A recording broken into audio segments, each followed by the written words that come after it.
Hello everyone, MFPallytime here, and welcome back to Orcs Must Die 3. Hope you guys are doing well today. We are continuing our 5-skull perfect rating playthrough of the game. We have arrived on the level, the Secret Fortress. Unlike the previous level, I got the hang of this one pretty quickly. This one was nice and easy, at least for the typical strategies that we normally use. You're gonna see a lot of familiar traps here, but oriented very differently from what we normally do.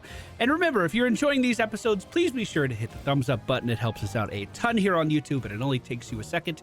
And here's another reminder, on November 6th, we're gonna be doing a 24-hour charity live stream on Twitch to raise money for the Arnold Palmer Hospital in Orlando, Florida to help sick kids. November 6th, I love to see you there. Let's jump into the video. The layout of this level is pretty straightforward, but does limit where we can build quite a lot. On the northeast corner of the map, we have the main entrance, and this is where enemies are going to be funneling out of for the first round. And then all the way, wow, look at that glide. All the way down here on the western side of the map is the second entrance where enemies are going to be spawning. They take this path here and then immediately jump onto this bridge that leads directly to the rift. So naturally, this kind of becomes the area that we have to stop our enemies in. That kind of limits our choices on what traps we can pick.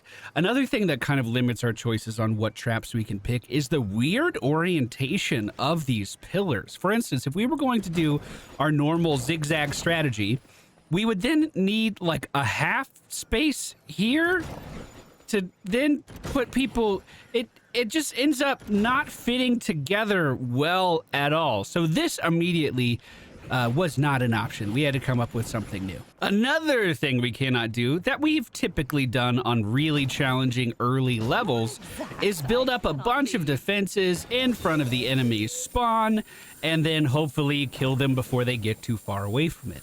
The reason we can't do that is this level actually has sappers in round 1 that will blow up the 2 barricades that we're using to try to funnel enemies together. So we really had to think out of the box. The traps we are using on this level are the Staff of Domination, and we're going to be using this a ton. It is really, really important for our build, to the point where if you don't feel comfortable with this strategy or you try it and it doesn't work out very well, I would recommend removing something just to get the mana vial to make sure that you can mind control stuff. It really makes the flow of the map a lot easier. Single barricades not upgraded to be double wide because the area we are defending only requires single. We are also going with brimstone, tar, acid floor traps. I don't know if we've actually used these in a level yet. These are kind of interesting. If an enemy walks over the acid tile, it will actually spray acid to all of the surrounding tiles as well, dealing increased damage in an area. We're going to try to use that to our best ability. We have flower traps just to keep some of the bigger enemies at bay. Saw blades, they're just so good. They're my favorite trap. They have incredibly high uptime, and we're going to end up filling this entire area as a big saw blade death box. Not in our normal configuration. Actually, it's even more spectacular than that. We are also using lasers to fill up the very limited ceiling space that we have here, as well as acid sprayers that we can fit in on the side.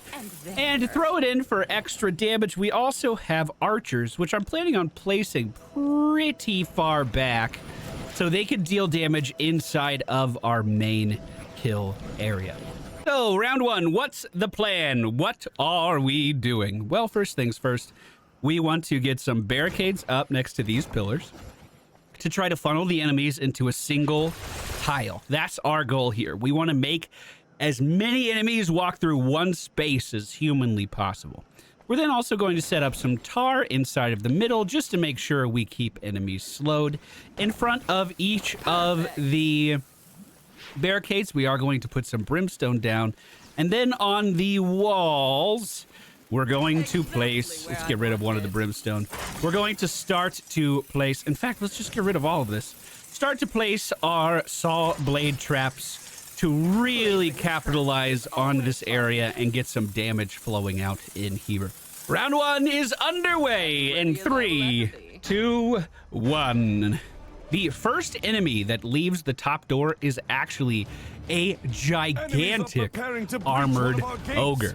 Throughout the normal progression of the campaign, this is the first level where armored ogres begin to start showing up. So because we're playing on the hardest difficulty, we're going to get a lot of these guys entering combat this level. You can run up here and mind control this guy really early on, and that will actually group up a lot of the orcs around him and get them all in a bit of a slugfest, delaying the rush of orcs that are heading towards the door. This is why the Staff of Domination is really, really good, because we can basically make our own roadblock here with just a simple right-click of our ability. Now, this is what we need to worry about. Some enemies can be knocked off the side, and we don't want that to happen. I'm going to continue using the Staff of Domination on that guy as I fall back here. We have to deal with these kobolds. Let's go ahead and put Brimstone down in the middle spot. This is so many kobolds that I don't actually think the Brimstone will kill all of them, but if I miss any with my attacks, it'll take care of any excess. The moment that armored ogre becomes visible again, we start to crowd control them one more time, just to keep them busy. We're going to then place more Brimstone in front of our barricades there, just to keep them safe. But most of first round is dwindling at this point. There was some money up top that I'm actually going to go get. I'm going to mind control that guy one more time. It's free money on the ground. We might as well go grab it. I didn't do this on my successful run, but hey, don't look a gift horse in the mouth. You know what I'm saying? I actually don't know what that saying means in any way. It's just, do horses have bad teeth, but it's a gifted horse and you should just ride on it anyway? Is that what the saying is trying to imply to me? Anyway, the armored ogre does go down. Because there's no enemies left, the Staff of Domination basically permanently has him crowd controlled. We are then going to add in the remainder of our saw blade traps along the wall on that side. Remember to have these alternating. The reason you alternate them is because you can have dead zones if the saw blades are all facing the same direction.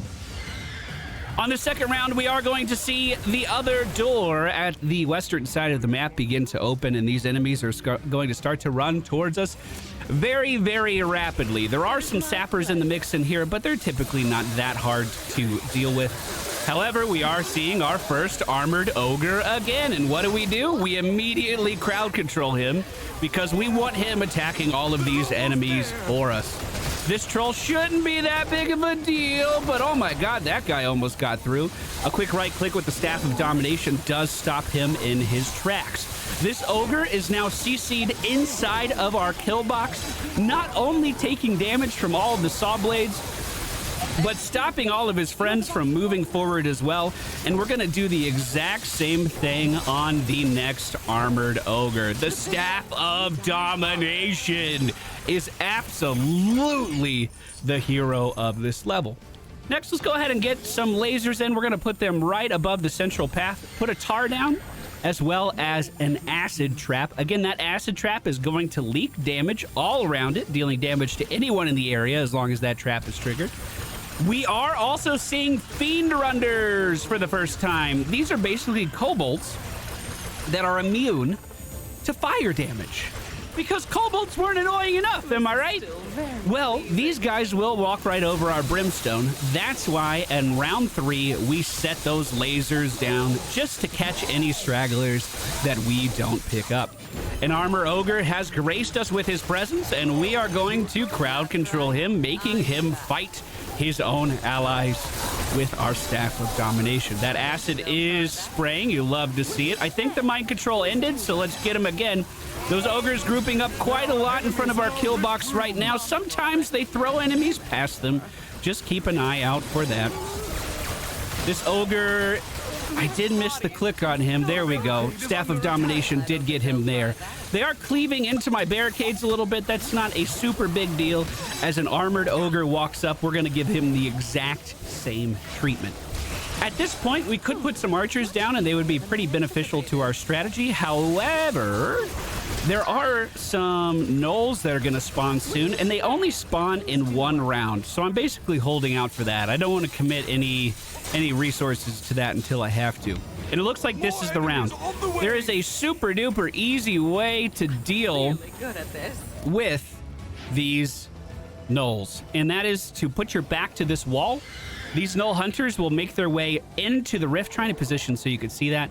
Even the grenaders that try to throw bombs at your traps, these guys are simply going to run into the rift, and I won't have to deal with them. And for whatever reason, they don't count for rift points. So we actually just took care of them with absolutely no drama whatsoever. Let's use the remainder of our money here to add more lasers to our trap gauntlet as we mind control that ogre as he's moving up. We have a lot of damage in here now, and this damage is actually pretty effective on the armored ogres themselves because lasers count as electricity. At least I'm like 90% sure they count as electricity. And electricity is how you're supposed to deal with these armored ogres. Now, as I have money, I'm going to start to put in some of these flowers on the side. These flowers will simply keep enemies inside of this massive kill box that we've developed without having me right-click all of the time and manage my mana and make sure everything is under control. We're going to put one of these behind each of the barricades. I don't think they'll try that. And eventually, I think I'm going to build that out a little bit more, or honestly, that might hold just fine. I have 2,000 gold to spend right now, so let's put an acid sprayer on the empty tiles on both the left and right side of the lasers. I left that half tile up there specifically for these traps. And when I get a little bit more money, I'm going to add brimstones into the floor traps there. And we actually have a really nice design there that works really well and really allows the acid to spread quite nicely and deal good damage. We just heard the screech of the sappers indicating that they are indeed on their way. An armored ogre is about to enter our area as well. Once he does, once he's inside of the beams, that's when we're going to use the Staff of Domination. I believe that Cobalt round was the only one. So what I'm going to do now is start to take a few steps back and place some archers down. We don't want them too far forward because we want our enemies to actually enter our trap gauntlet.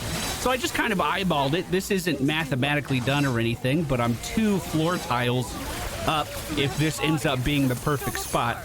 There are some archers on this level, some orc archers on this level, and the big fear when you use archers of your own is that they're going to be in range of those enemies, and that's very obviously not what you want.